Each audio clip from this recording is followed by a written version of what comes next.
America की Hindenburg research company ने भारत के सबसे बड़े अदानी इंडस्ट्रीज ग्रुप पर नेगेटिव रिपोर्ट पब्लिश की। देश में आर्थिक मोर्चे पर उथल-पुथल हुई। अदानी ग्रुप की विभिन्न कंपनियों के शेयर की कीमतों में गिरावट के कारण इन्वेस्टर्स के अरबों रुपये बह गए हैं। इसके साथ ही अचानक रिसर्च कंपनी हिंडनबर्ग की दुनिया में चर्चा होने लगी है। 2017 में इस कंपनी को ये नाम 85 साल पहले हुए हिंडनबर्ग एयरशिप डिजास्टर से मिला था। हिंडनबर्ग जर्मनी का एक विशाल एयरशिप था और इस एक दुर्घटना के साथ दुनिया के पूरे एयरशिप उद्योग समाप्त हो गए थे। इसलिए सालों पहले हुई हिंडनबर्ग डिजास्टर के बारे में जानना दिलचस्प है। पहले विश्व युद्ध और दूसरे विश्व युद्ध के बीच के ड्यूरेशन में यूरोप और अमेरिका के बीच ट्रैवलिंग के लिए एयरशिप के युग की शुरुआत की गई थी। एक विशाल एयरशिप एक स्थान से दूसरे स्थान पर जाने के लिए आकाश में उड़ने लगे। ये एयरशिप 100 से 135 किलोमीटर जितना अंतर एक घंटे में तय करते थे। जर्मनी उस समय एयर साइंस रिसर्च और एयरशिप के निर्माण में सबसे आगे था। 2 जुलाई 1900 को जर्मनी के फ्रेडरिक शाफिन के पास लेक कॉन्स्टेंस पर एक फ्लोटिंग हैंगर ने अपनी पहली उड़ान भरी थी। 128 मीटर लंबे गुब्बारे में 2 प्रोपेलर के लिए 16 हॉर्स पावर का इंजन था। प्रथम विश्व युद्ध के दौरान हवाई जहाजों से बम कैसे गिराए जाएं, इस पर भी शोध शुरू हो गया था। प्रथम विश्व युद्ध के अंत के बाद जर्मनी ने क्षतिपूर्ति के भाग के रूप में अपने कुछ सहयोगियों को ज़ेपेलिन प्रकार के एयरशिप अलॉट किए थे। एयरशिप कंपनियों ने लोगों को एयरशिप में बैठाने के लिए प्रदर्शन आयोजित किए। ये कुछ यात्रियों के लिए एक अच्छा विकल्प था,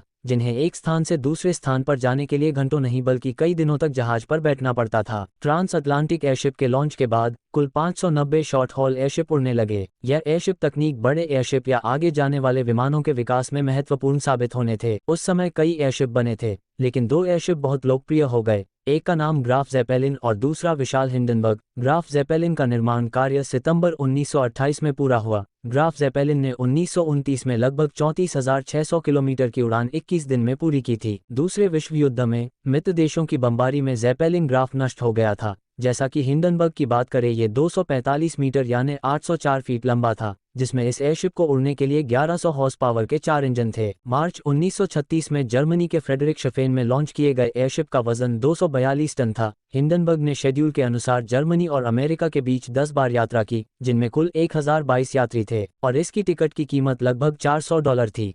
हिंडनबर्ग की तुलना एक मानव निर्मित पक्षी से की गई, जो उत्तरी अटलांटिक में कमर्शियल हवाई सेवा प्रदान करता है। एयरशिप को फर्डिनेंड ग्राफ वॉन ज़ेपेलिन नामक एक रिटायर्ड जर्मन सेवा अधिकारी द्वारा डिजाइन किया गया था। हिंडनबर्ग के मेटल फ्रेम हाइड्रोजन से भरा था, जिसमें कुल 16 चेंबर थे, जिसमें 2 लाख क्यूबिक मीटर हाइड्रोजन भर सकते थे। एयरशिप के ऊपरी हिस्से में गैस चेंबर, यात्री की बैठने और क्रू मेंबर के केबिन रखे गए थे। दुनिया के इस सबसे मशहूर एयरशिप में एक लाइब्रेरी, डाइनिंग रूम, शानदार लॉज और सोने की जगह भी थी। हवा की दुनिया का टाइटैनिक जैसे ही आसमान में दिखता तो उसे देखने के लिए लोगों की भीड़ जमीन पर इकट्ठा हो जाती थी। जबकि टाइटैनिक अपनी पहली यात्रा में ही डूब गया था, लेकिन हिंडनबर्ग ने लगभग 62 सफल उड़ानें भरी थी और अपनी 63वीं उड़ान में जर्मनी से अमेरिका के न्यू जर्सी जा रहा था, तभी दुर्घटना का शिकार बना था। 6 मई 1937 को शाम 6 से 7:30 बजे के बीच airship New Jersey naval base station के नजदीक उतरने का प्रयास किया। तभी अचानक मौसम खराब हो गया। हिंडनबर्ग एयरशिप की सफल लैंडिंग मुश्किल लग रही थी। इसके लिए पायलट को कंट्रोल रूम से हवा में ही उड़ते रहने की सलाह दी गई। जैसे ही मौसम थोड़ा शांत हुआ, हिंडनबर्ग ने न्यू जर्सी में लैंडिंग साइट की ओर बढ़ना शुरू कर दिया। हालांकि एक मजबूत हवा का प्रवाह अभी भी एयरशिप की विरुद्ध दिशा में बह रहा था। कप्तान पूस के पास एकमात्र विकल्प था कि वह हवा के प्रवाह को धीरे धीरे पार करके एयरशिप को धीरे धीरे लैंडिंग स्थल की ओर ले जाए। ये प्रयास में बहुत देर लग सकती थी, इसलिए पायलट हवा के खिलाफ एक अनप्रेडिक्टेबल मोड़ लेना शुरू कर देता है।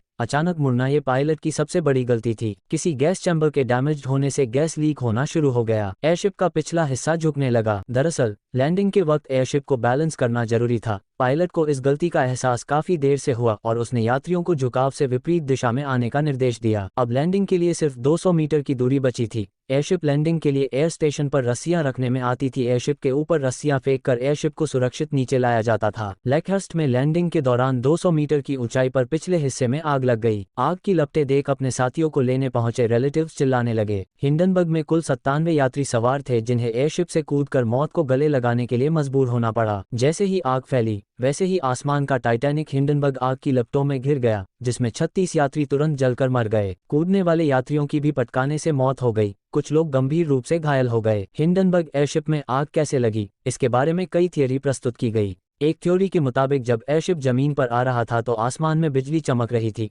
इस बिजली की वजह से जहाज के बाहर और अंदर का एल्यूमिनियम पार्ट इलेक्ट्रिकली चार्ज हो गया। जब रस्सियों को फेंका गया तो वे शुरू में सूखी थीं। बाहरी एल्यूमिनियम मोल्ड के संपर्क में आने वाला संपूर्ण करंट धीरे धीरे जमीन में समा गया था। जिससे कि भले ही अंदर का करंट शून्य था, बाहरी हिस्सा अभी भी करंट से चार्ज था। परिणाम लीक हुई हाइड्रोजन गैस के पास एक चिंगारी हुई जिसने आग पकड़ ली। इस घटना को जर्मनी के नाजियों ने अमेरिका की नाजियों के खिलाफ साजिश भी कहा था। नासा की जांच के अनुसार आग जहाज के बाहरी हिस्से पर ज्वलनशील वार्निश के कारण लगी थी। उस समय दुनिया डिजिटल नहीं थी, लेकिन हिंडनबर्ग की तस्वीरें बहुत उपलब्ध हैं। हिंडनबर्ग मानव निर्मित डिजास्टर पर डॉक्यूमेंट्री और फिल्में भी बनाई गई हैं। हालांकि हिंडनबर्ग हीलियम गैस प्रयोग करने योग्य डिजाइन का था, लेकिन फिर भी अत्यधिक ज्वलनशील और विस्फोटक हाइड्रोजन से भरा हुआ था। सिगार के आकार के एयरशिप में पैक किए गए अत्यधिक ज्वलनशील हाइड्रोजन के शेल्स का लीक और आकाश में गैस के साथ आने वाली वायुमंडलीय बिजली को व्यापक रूप से डिजास्टर का कारण माना जाता है। लेकिन हिंडनबर्ग एयरशिप में वास्तव में आग कैसे लगी, इसका रहस्य अभी भी पूरी तरह से सुलझा नहीं है। एयरशिप से हिंडनबर्ग का अंत जर्मन कंपनी डॉयचे ज़ेपेलिन के लिए एक बड़ा झटका था। 1 साल पहले लॉन्च किया गया हिंडनबर्ग को 2 और वर्षों के लिए यूरोप, ब्राजील और अमेरिका में सेवा देनी थी। हिंडनबर्ग डिजास्टर एयरक्राफ्ट इंडस्ट्री के लिए मृत्युदंड साबित हुई। हाइड्रोजन जैसी अत्यधिक विस्फोटक गैस के साथ असुरक्षित उड़ान घोर लापरवाही का एक उदाहरण था। इंसान के अंदर की लालच और दुस्साहस का प्रतीक। हिंडनबर्ग डिजास्टर ह्यूमन एरर का परिणाम था। अब समझ में आ रहा है कि एयरशिप की अधूरी और अल्पविकसित तकनीक कितनी खतरनाक थी। उस समय मानव निर्मित दुर्घटना को रोका जा सकता था, लेकिन इस पर कोई ध्यान नहीं दिया गया। इसीलिए हिंडनबर्ग डिजास्टर के बाद लोगों का एयरशिप पर से भरोसा उठ गया। अंत में पूरी एयरशिप इंडस्ट्री खत्म हो गई।